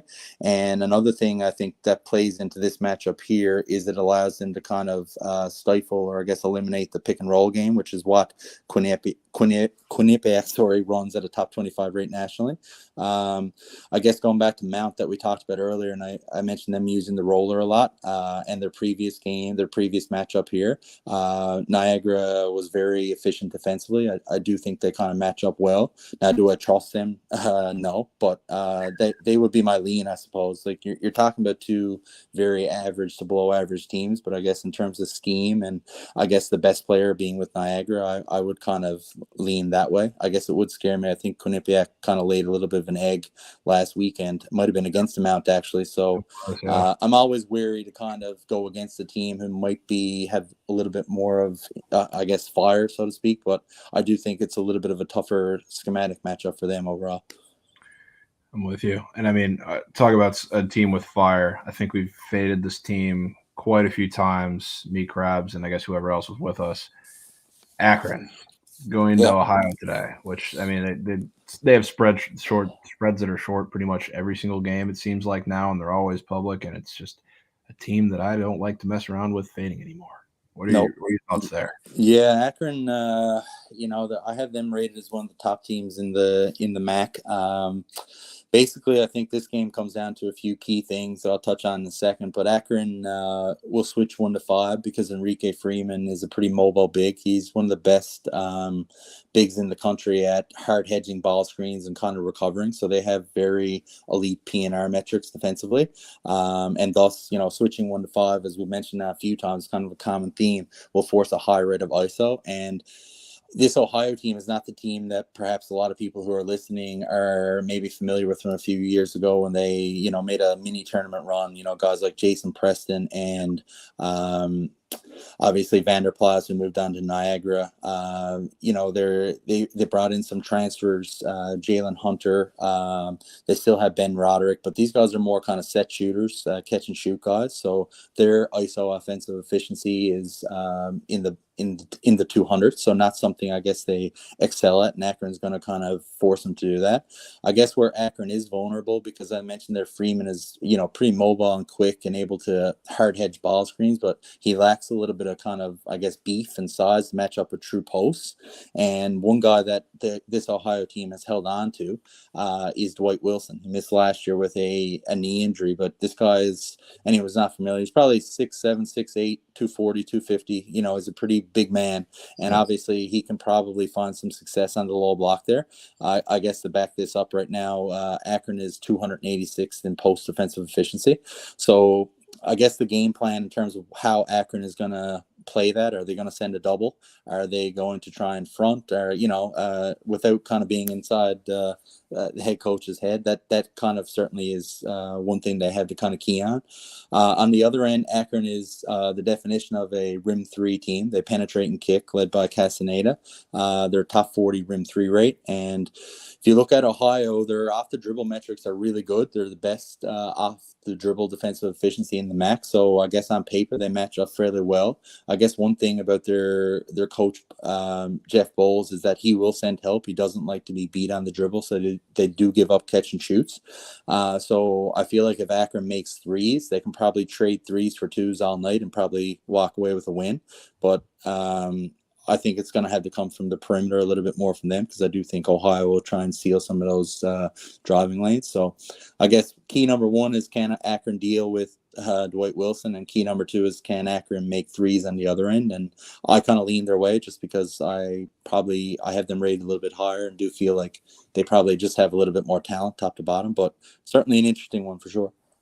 Yeah, I mean, that's a masterful breakdown, and that's exactly what I want to hear. I mean, because I'm looking at this game specifically for a couple of props, because I mean, obviously when they put guys up on Prize Picks, first thing my eyes are going to look to are Dwight Wilson and Xavier Castaneda.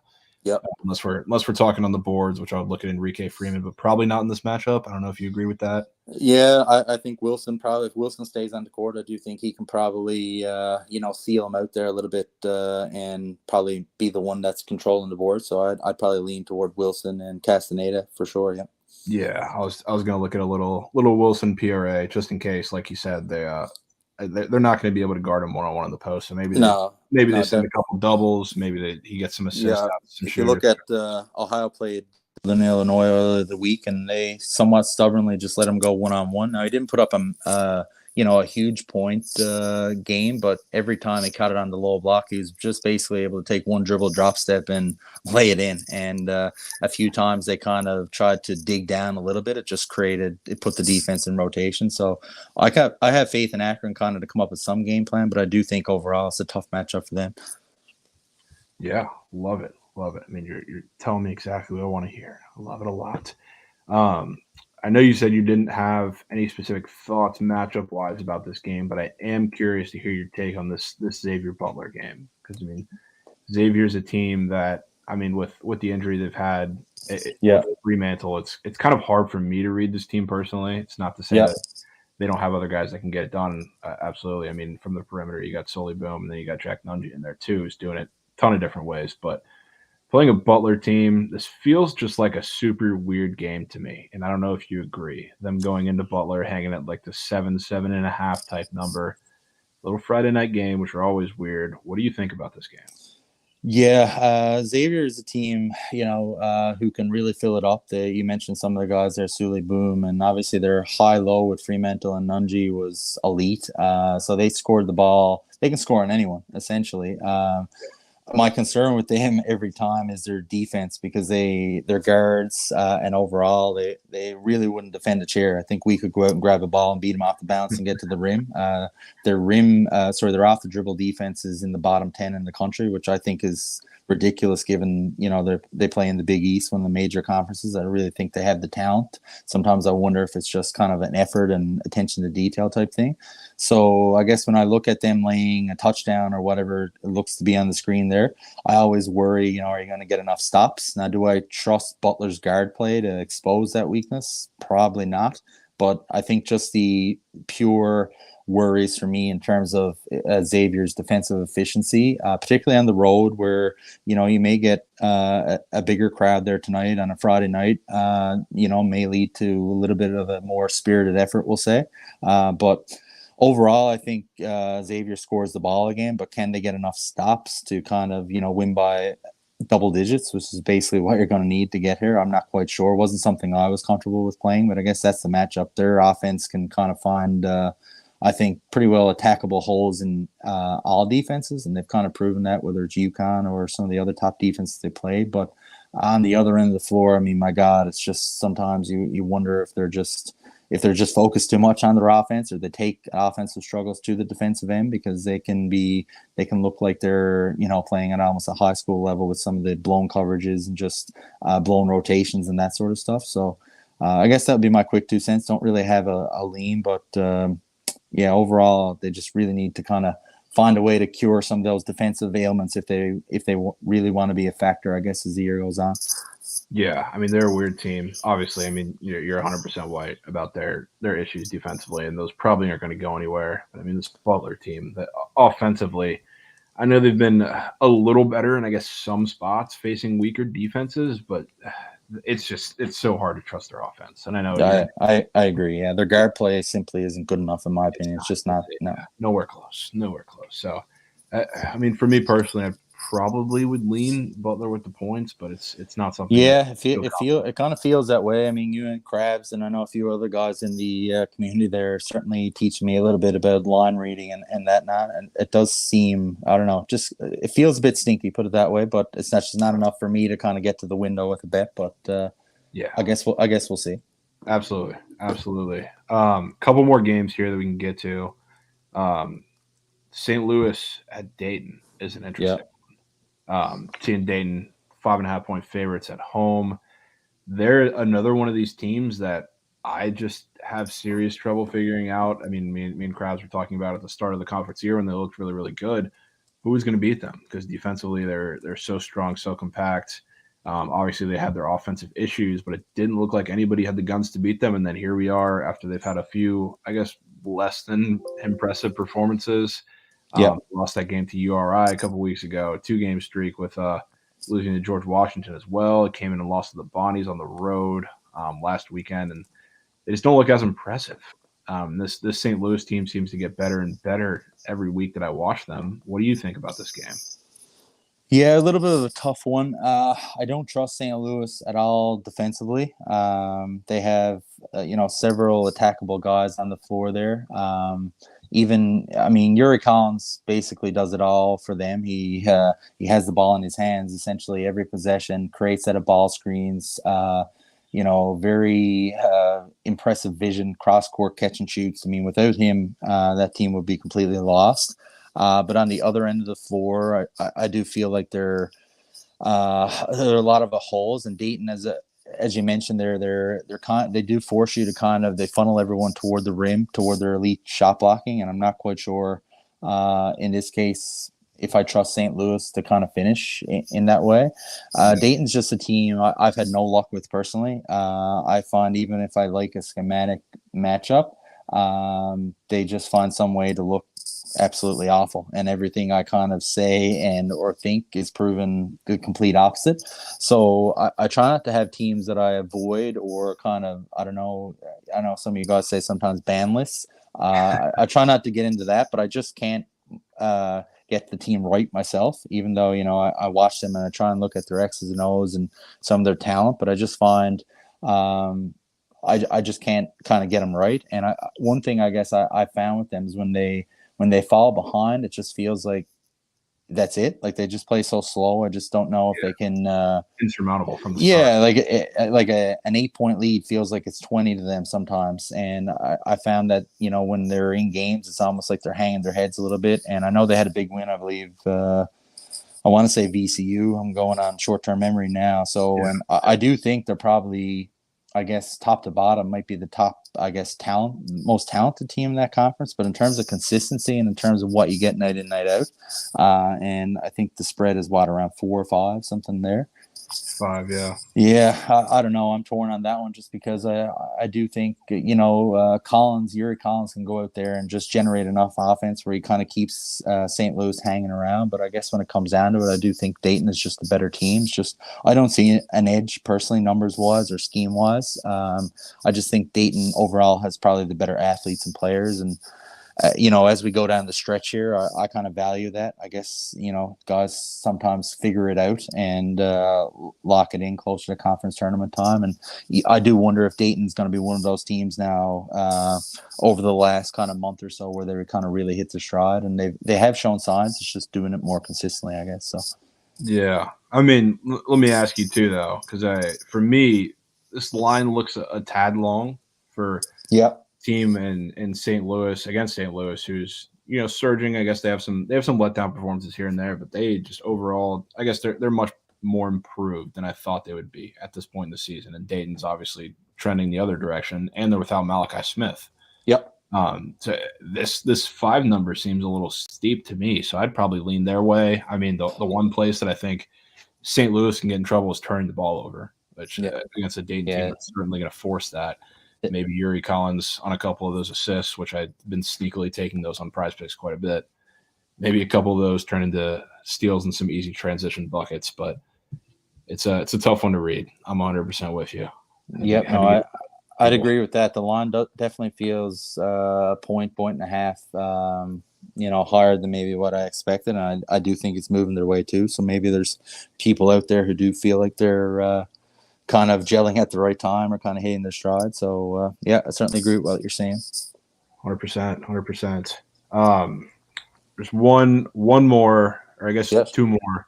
Sure. One more that I saw in chat quite a bit is this Fairfield Rider game, which I did think you said you had thoughts on as well. I want to hear I have, I guess, a few things in terms to watch out for. So, number one, I guess, do I trust Rider to cover 4.5? No, but I do think schematically it sets up well for them. I just couldn't get there myself. So Fairfield, coach Jay Young, I've listened to him a fair bit, whether it's, his radio show and some of the stuff he puts out there. And one thing he absolutely detests and will not allow is to get beat by the 3-ball. So every year after year, they have a low 3 PR allowed. This year, no different. I believe they're in the top 20 in terms of lowest 3-point rate allowed. So they basically filter everyone to the rim. They have Supreme Cook kind of lurking back there, who's, pretty solid rim protector. They're in the top I want to say 70 in opponent field goal percentage at the rim. So essentially what this type of defense does is it forces you to put the ball on the floor and win off the dribble. So if you look at the opponent, Rider has absolutely no interest in shooting the 3. They have the bottom 10 3-point rate. Every part of their offense is Dwight Murray and Powell basically off the dribble. So it kind of, I guess, feeds into what they want to do offensively. So I guess to back that up, as I just quickly glance at it here, Rider has the 11th highest off the dribble attack rate. And obviously they're going to get plenty of opportunities, I guess, to play their game tonight. I want to say these teams played not long ago and the game went to overtime. But I do think overall Rider kind of schematically, offensively, at least will be comfortable. They could care less if you close out hard or overplay the perimeter. They're going to look to kind of drive the ball anyway, and kind of, I guess, where they're efficient anyway is the mid range, and that's kind of what this Fairfield defense gives you. And then on the other end of the floor, Kevin Baggett, who's Rider's coach, he's known for kind of matchup zone pressures, and obviously that's difficult for Fairfield in the sense of if you look at some of their zone metrics, they're 347th in offensive efficiency versus zone, and they're way down in like the bottom 5 in catch and shoot offensive efficiency. So I don't like them against zone schemes. I was just looking at the previous matchup last night because I wanted to see if I wanted to back Rider here, and he didn't really play zone a whole lot. And when I look at these rematches sometimes, I do think coaches like to kind of hold a few cards close to their chest, so to speak, and I do feel like we may see more of that tonight. So schematically, I like Rider. Do I love Rider as a multiple possession favorite? No, just because, again, you're talking about an average team that goes through scoring droughts and takes some awful shots. But that would certainly be my lean. Yeah, 100%. The guys in the chat who wanted that, you just got a spoon feed of plenty of information on that game. That was awesome. Last game. Yep. And this is. I want to hear your thoughts on this game, partially because I have some thoughts, but partially because this is probably my least favorite team in all of professional sports, or not professional because it's college, but all sports at this point. Yep. Air Force. Oh, goodness. Yeah. Hosting New Mexico tonight. Talk me off a ledge of fading Air Force tonight. Yeah, I mean, the number to me, I was kind of expecting it to be a little bit higher. Air Force does usually get a little bit of respect. I believe that they're the host tonight, right? Yeah. Yeah, so I guess when you look at their coach, Joe Scott, he makes you do a couple of things. Defensively, they run this very disciplined Princeton offense where it's basically feed the high post, screens and cuts off the ball. They make you defend for the whole shot clock. So I guess immediately when I look at any Air Force opponent, I look at their metrics off the ball. And as you asked about that game, because it wasn't really a game, it's been pretty crazy few days for me at work, so I didn't necessarily get to dive deep into this one. But when I look at New Mexico right now versus cutting action, they are in the second percentile. So they've given up 1.4 points per possession on cuts, which is very poor. So that might be a reason Air Force might be getting a little bit more respect here, in the sense that maybe odds makers do think they can put up some points. And Air Force has been a pretty efficient half-court offense all year. They rarely have these high-level athletes that are going to go to the next level and play pro ball, but they have guys who play as a unit of five and read and react off of each other very well. And if you're not a defense that is disciplined, or you take your eye off your man, so to speak, they are elite at kind of lifting the defense and making a back cut. So I guess immediately as I look at that would worry me as a New Mexico kind of backer, in the sense that if they've struggled off the ball, that's really going to get tested tonight, because Joe Scott, wherever he's been, he spent some time in the Ivy League before he went out to Air Force. His teams are always just off-ball screening and cutting. I guess the other thing his teams force you to do, and he's done a little bit less of it this year, is score in zone. They've had usually they lack size as one of the academies. Of course, they can't go out there and recruit whoever they want. Oftentimes, it's a little bit of a smaller window they're kind of recruiting from. So they trying to hide some of their size and zone, maybe some of their lack of lateral quickness. And that's not necessarily going to work against New Mexico, of course, with House and Mashburn and their elite shooters.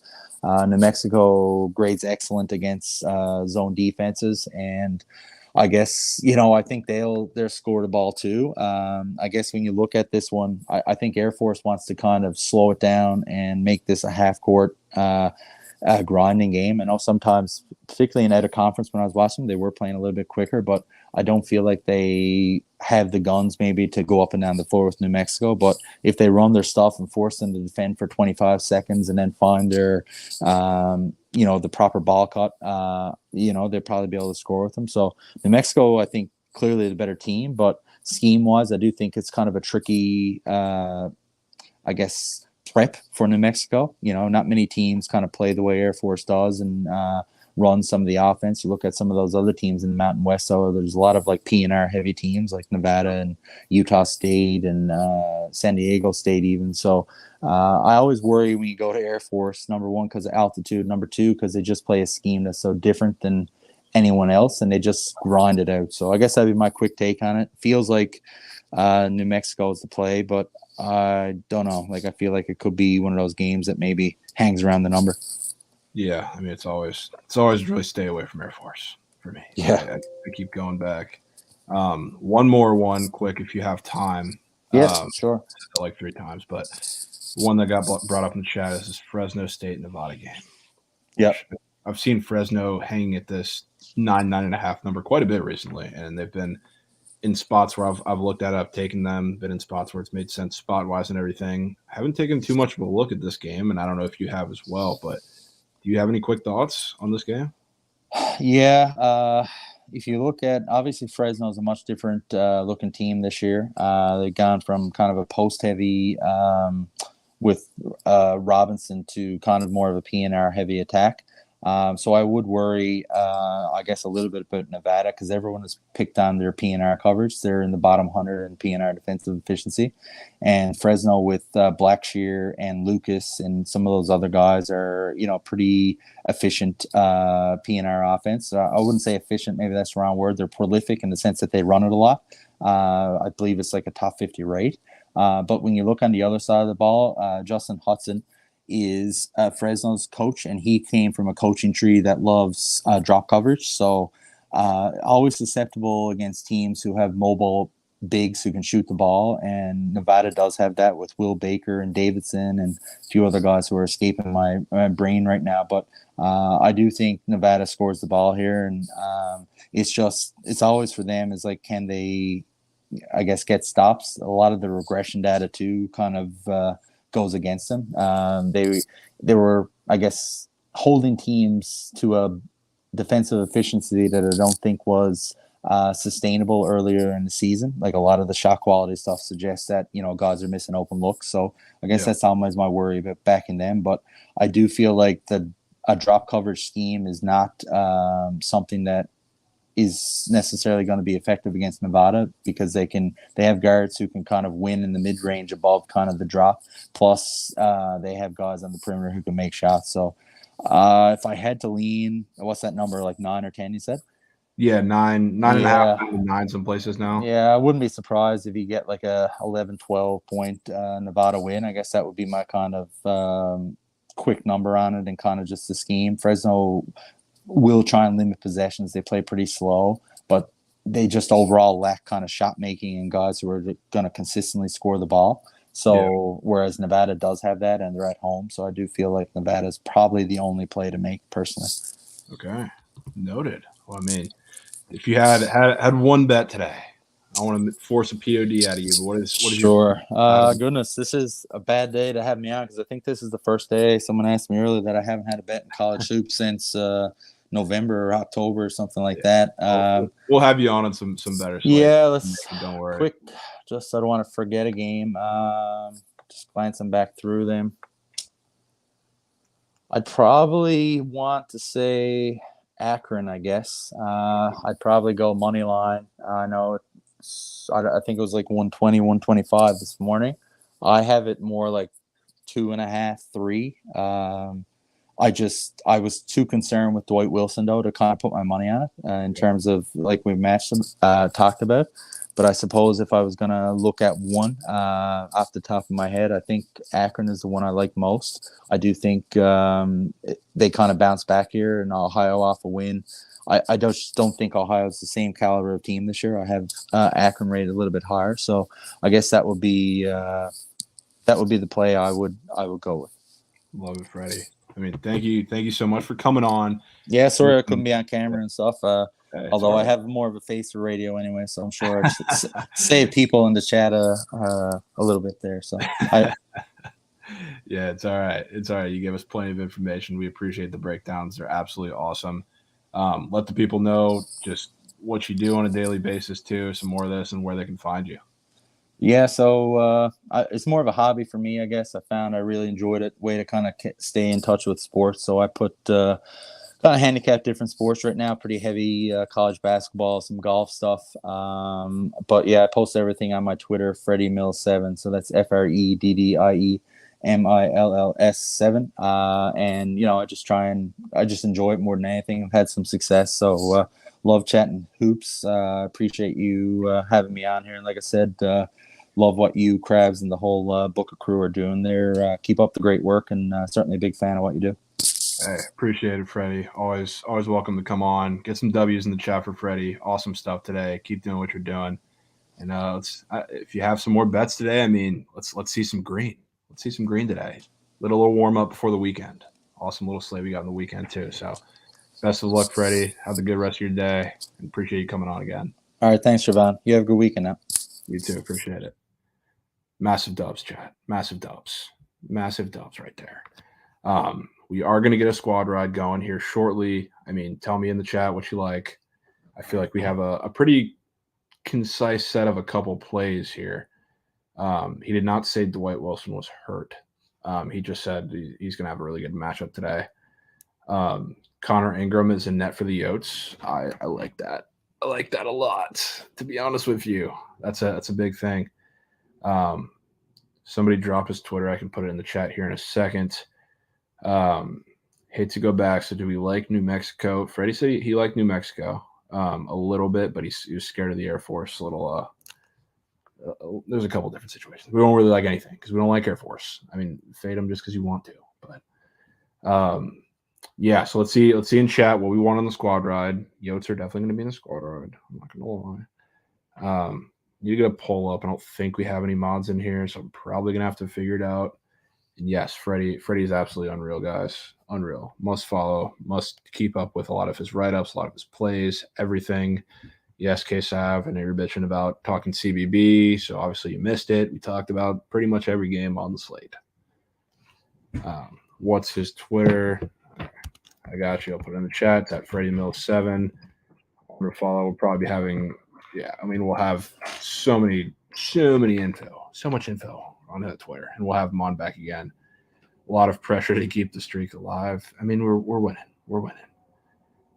Dubs in the chat for me, for Freddie, for everybody involved here. Now the squad ride. The squad ride. The Yotes are going in the squad ride vote. Absolutely. Why do I think the Mavs are +4 now? Because Luka's not playing, I would assume. I don't know how to make a poll, but I'm going to have to figure out how to do that. W stream for sure. Love the streams yesterday and today. Yeah, we're moving. Abs as a dog was 100% free. 100% free, right? That's awesome. The Kings is tough. Like now, because I guess there's a line move as far as that goes. So it's tough. I don't know if I want to put that in the squad ride. It's because there's been a significant move, and I don't really know what to do with that. So it's tough. It's tough. Thanks for hosting. Appreciate it, Coach Duke. Appreciate it. I mean, do we even have to do a poll? I don't see many things other than the Yotes and Kings and maybe an Akron little piece in there. What do we like, chat? What do we like? What do we like? Of course, Daniel, massive dubs. Crabs, Kent State, Buffalo. I mean, I like that over. I like that over 100%. That's going to be in there. It's going to be. I mean, if you don't make a poll, whatever it is, we'll figure it out. It'll definitely be a play. It'll probably be on a cheat sheet for sure. I see a lot of Yotes. It's poll. All right, let me try it. Never done this before. This is new.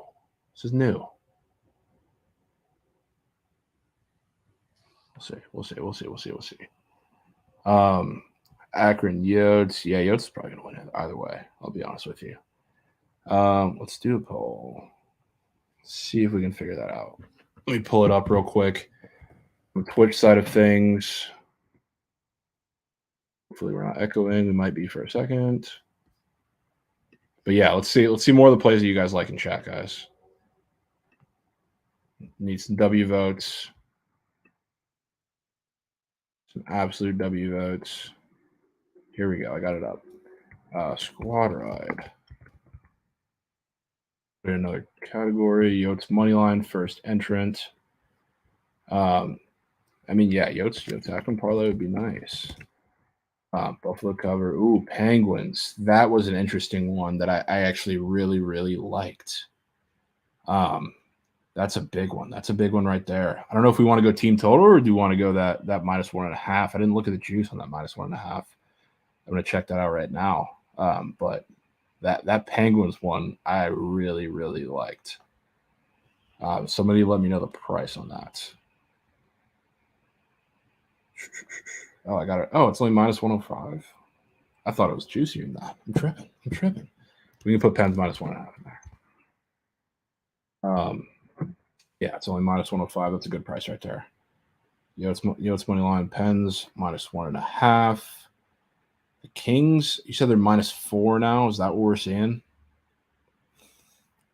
It's a tough price to take. I do still think they win that game, but it's tough. It's tough. What did Freddie say about Butler? He kind of leans it kind of being a weird game, but it's not a bet he has personally just because of Xavier's defensive issues, and it's a weird game going to Hinkle. Maybe there's some magic. It's tough. And yeah, we need a CBB play. It'll be in here for sure. Butler, Buffalo spread. Ducks playing way too good, absolutely. If we're taking Butler, Buffalo spread, I'd probably would lean Butler. I'm going to put the Kent State Buffalo over in this. Krabs likes it. I like it as well. Freddie gave the cosign of it. Let me see what that number is at exactly. Can the squad ride be a player prop? Could, but we didn't really talk about one in depth. But I mean, in the near future, we can probably do that a little bit if we really, really love one. 152.5, I guess, is the universal Kent State over number, so we can go with that. You're comfortable laying 5.5 with Xavier. All right, that's fine, except it's the line's 7.5. NBA. What did we really like from the NBA? I liked the Kings. It's just it's a tough number to play post the news. Now that we see this number up to 4, it's scary. It's a little scary.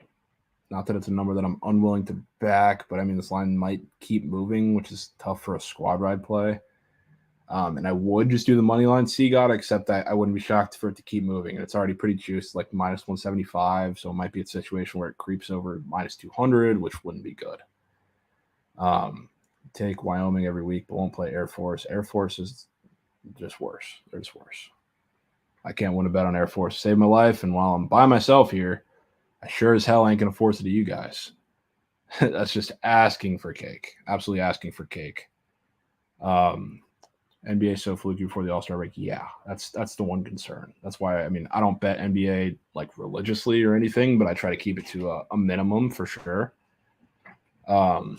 Pacers, that game, I want to, because I would probably lean if nobody's playing for them, except for maybe Booker, but it's tough. It's tough. It's tough for sure.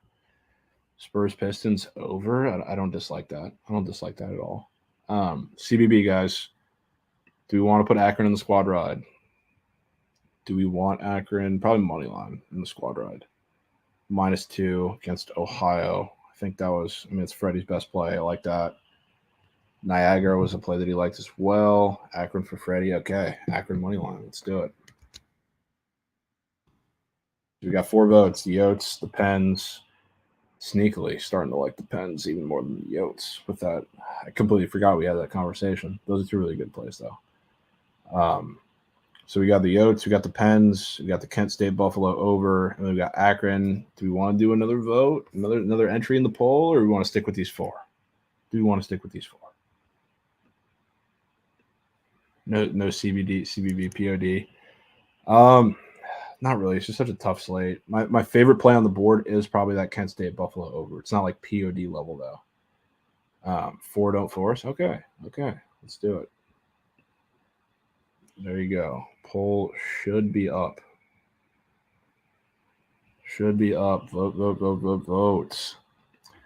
Hoping for a good card soon for your props. Yeah, it's probably. I don't think I'm gonna have a full prop card out today because PrizePicks board is not good. We'll definitely have one Saturday with all that's going to be up for that.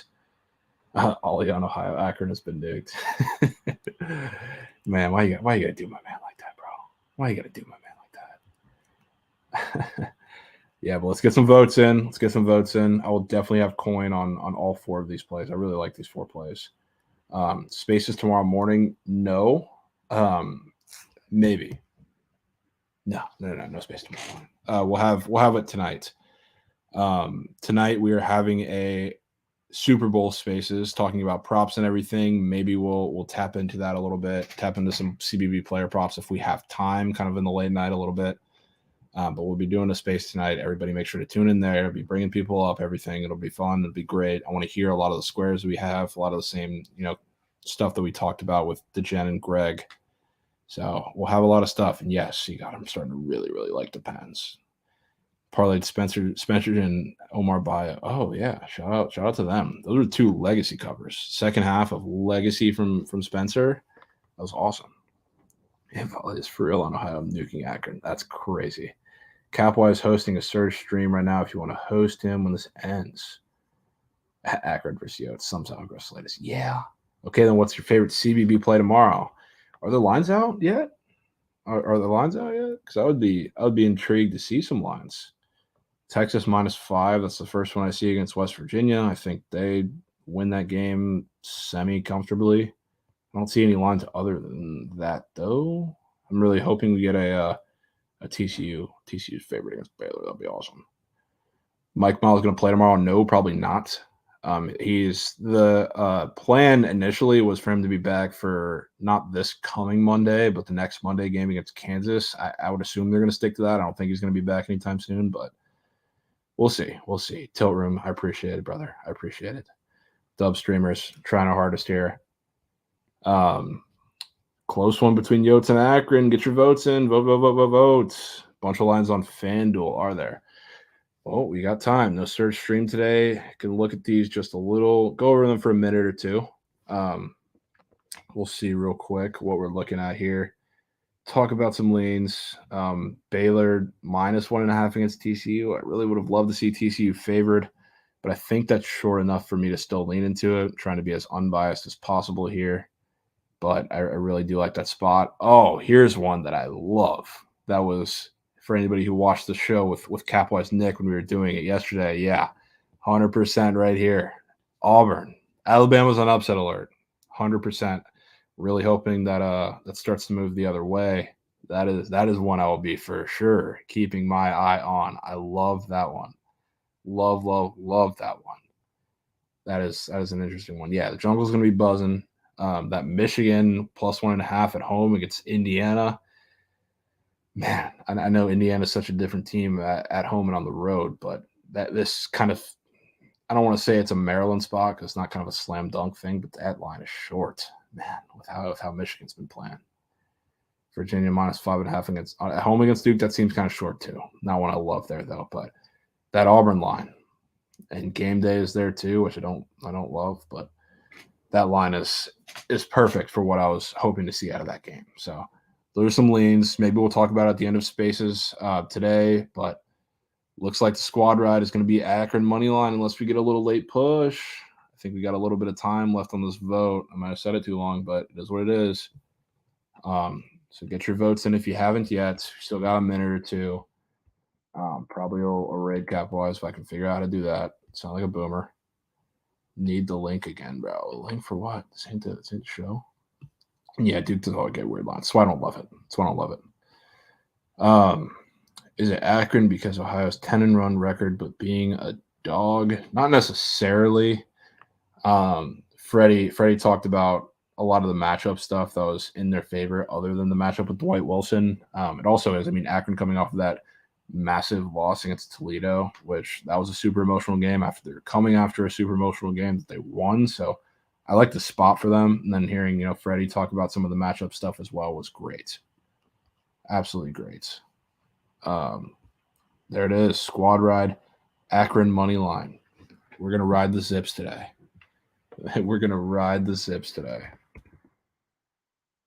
See if I can figure this out. Am I going to raid Capwise? Yeah. Tell me how to do it. And I will certainly tap in and let the boys have it, but I have no idea what I'm doing. I'm not going to lie to you. /raid. There's a poll.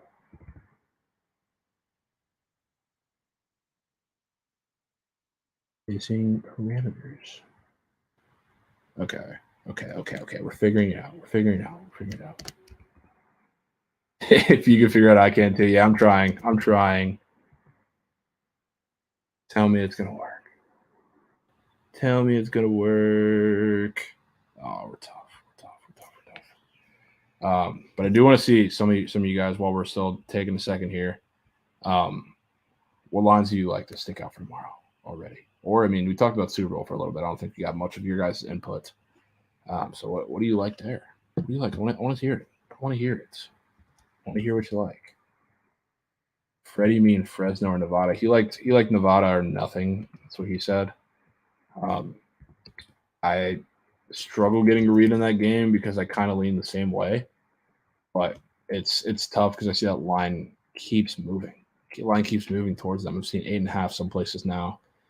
So it's tough. Early lines for tomorrow. Some of them are on FanDuel. Some of them are on DK. So it's a little interesting. It's a little interesting for sure. We definitely got to start talking betting more UFC. Yeah, it's not a spot that I can really do anything. I'm extremely useless when it comes to UFC, so you guys can have that one. Kansas -2 on the road. Interesting. Those games are always really weird. Those games are always really weird, so I'll be keeping an eye on that one. Keeping an eye on that one for sure. I'll figure this out a little later. We'll do this later. We'll do this next stream. But appreciate you guys coming today. I know there's no Surge stream, so trying to figure it out. We're doing what we can. Do you feel that's a weird one? Yeah, a little bit. But yeah. T-Hip, maybe not. I can't confirm nor deny, but got stuff to do though. Got stuff to do. So appreciate you guys coming. Hopefully we got a winner. Squad Ride, Akron money line. Shout out to Freddie. Shout out to DGen. Shout out to Greg for coming on, spoon feeding winners, talking a little Super Bowl, talking some CBB, rest of the slate today. It's a big stream, fellas. Now we get ready for the weekend. We get ready for some green. Everybody stay safe for the Super Bowl. Win your bets. Let's have a weekend. Let's have a day. Friday night's basically the weekend. We're already there.